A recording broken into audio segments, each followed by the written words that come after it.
Your own understanding, truth under Babylon's empiricism. What up? I got some questions in regard to the state of emergency that they have the world under right now. Just a few questions. No harm, no pointing fingers. I just have a few questions. So, when it comes to transparency and wanting to keep your people informed, want to keep the population informed and with precise, pertinent information when it comes to something as dire as uprooting their lives, you want to be transparent as possible.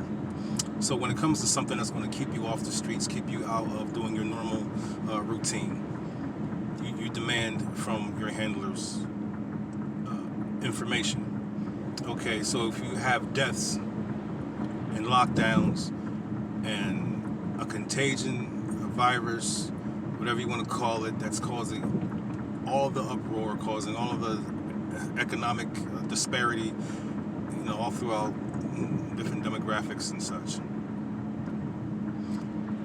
Why aren't you being transparent? If someone's dying, or are you coming up with cases? Even the testing is inconsistent as far as the whole narrative behind the testing, not enough testings and things like that. And then you're saying if you don't have any symptoms, there's no need to test. But then you're saying if you don't have any symptoms, you're a carrier, you're going to infect somebody else. It's like you're double speaking. Like what is going on? It sounds like you're just tossing confusion. But anyway, I don't want to get too far off the subject. So when it comes to obviously people dying, you want to have transparency, documentation. Go to the families. Do you want this information released? Yes. That way people know this is real. Sarah Bates from Idaho. I don't know. Kimberly Foster from Baton Rouge, Louisiana. I don't know. Just like this information like that, so people can research and see, damn, our loved ones are dying. These people are dying. These people are at real risk, of having, family members being lost.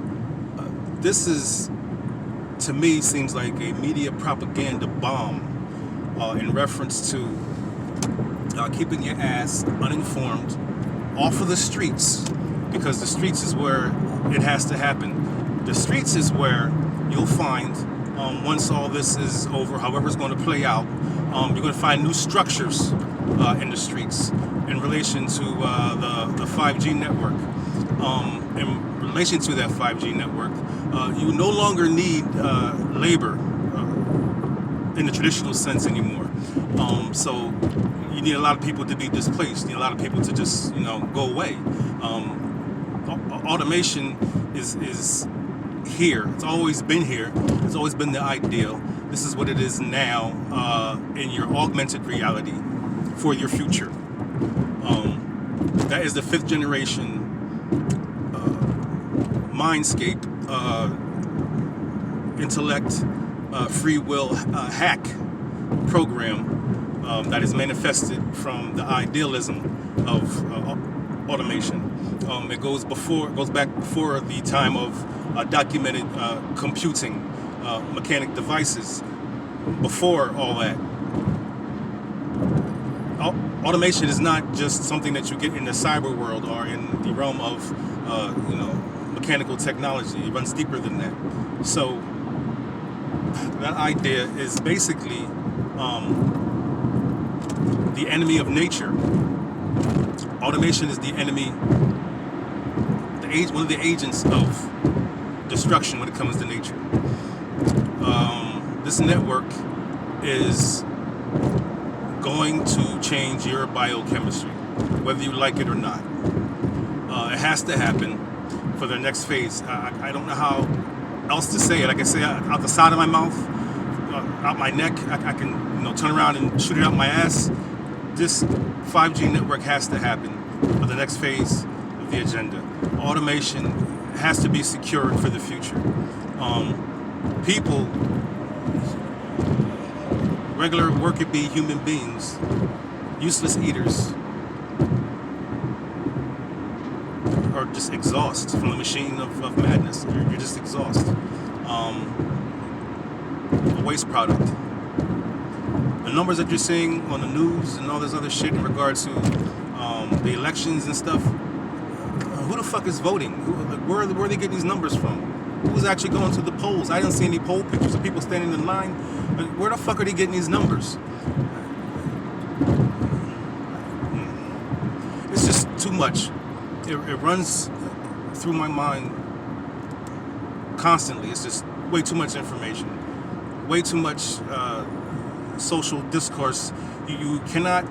The idea if you want to separate, is because you want to disallow communication between individual units. You cannot have people congregating and talking about what their friends are talking about, what their friends are talking about, what their friends are talking about, and plus on the streets seeing surveyors putting up them long metal lollipops with the balls on the top,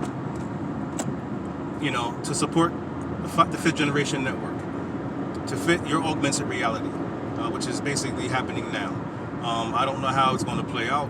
I know they want to keep your ass off the streets, keep your ass from talking to each other, keep your ass from just basically interacting with your human counterpart.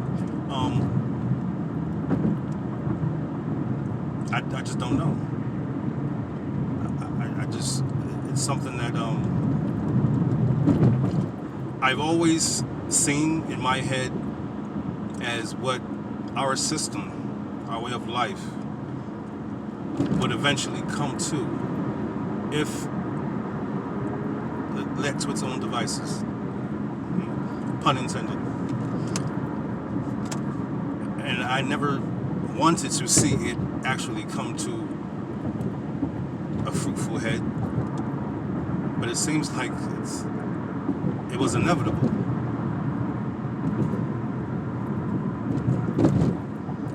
I'll say it again for this video, folks. I recommend getting a Geiger counter. See where the different areas where you are. If anything starts to spike, just kind of get out of that area and go somewhere else, I guess, where it's not spiking and clicking at you. If there's a way that you can find out, get testing for radiation poisoning or radiation sickness, I suggest doing that. Protect yourself, protect obviously the older folks. If you have a compromised immune system, try to fortify it. That's all I can say, because that's what radiation basically is going to compromise, which is basically your immune system. If it's healthy and strong, maybe it may have a fighting chance, but you're still going to get sick. That is the prerogative of the population of 2020 and beyond. You're going to have to find out a way to restore your biochemistry on your own, because they're not going to tell you. So try to stay safe, stay aware, stay connected as much as you can. Independent media is a must. Try to somehow stay online with the correct type of media, and don't waste your time, because time is not being wasted on you. Good luck.